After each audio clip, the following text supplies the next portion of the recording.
Guys, nandito na tayo sa ABC.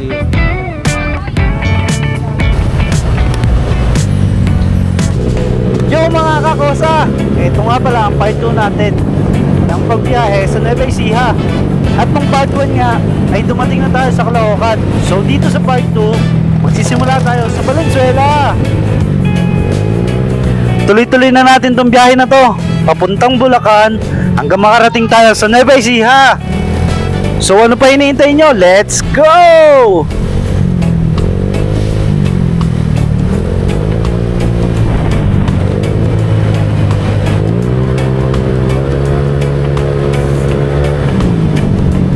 Ang sarap yumahe dito sa Valenzuela kasi sobrang sarap ng simoy ng hangin. Yung amoy niya ay parang amoy ng umaga tapos amoy ng bagong sweldo. Kaso nga pala wala pa ako sweldo.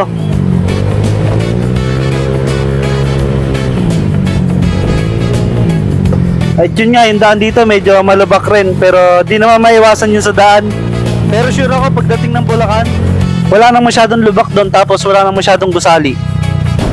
Sure ako pagdating natin sa Bulacan, medyo dyan na nagsisimula yung province vibes.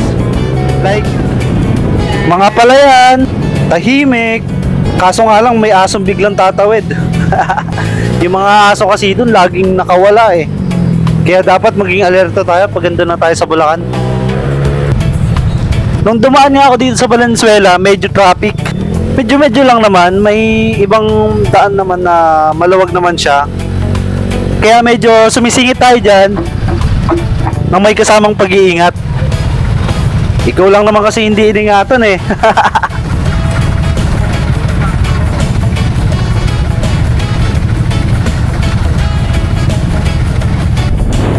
Sa banda nga pala na to, medyo binilisan natin kasi maluwag naman yung daan. So ayun guys, malapit na tayo sa Malolos, Bulacan. At sure ako, dito natin mararamdaman ang totoong traffic. Malolos, Bulacan. Dito na magsisimula ito. At yun nga, sobrang traffic dito. Kaya fast forward na lang natin. At dito nga, malapit na tayo sa bypass road. At dito nga sa bungad, may dadaanan nga pala tayo Eskinita. Medyo traffic nga rin pala dito. I-fast forward ko na lang para di kayo mainip. At malapit na nga pala tayo sa bypass road.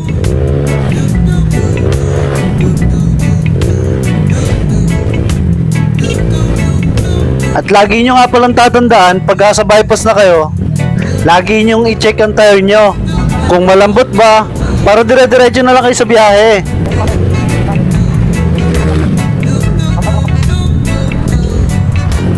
Hanap tayo na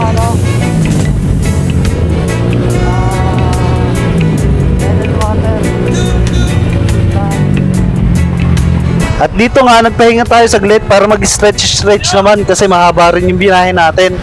At dito nga may nakahinto na tropa natin at tinanong niya kung saan yung biyahe natin.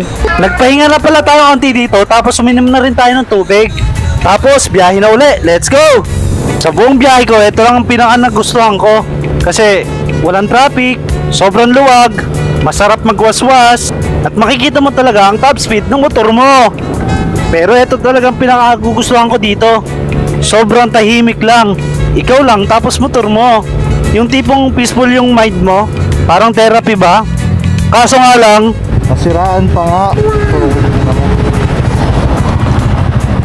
Side mirror ko, ano kumain ko.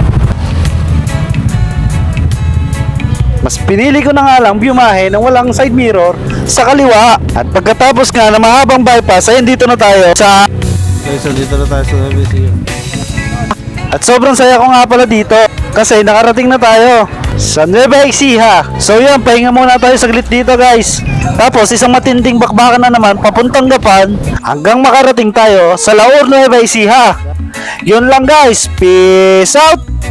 Let's go!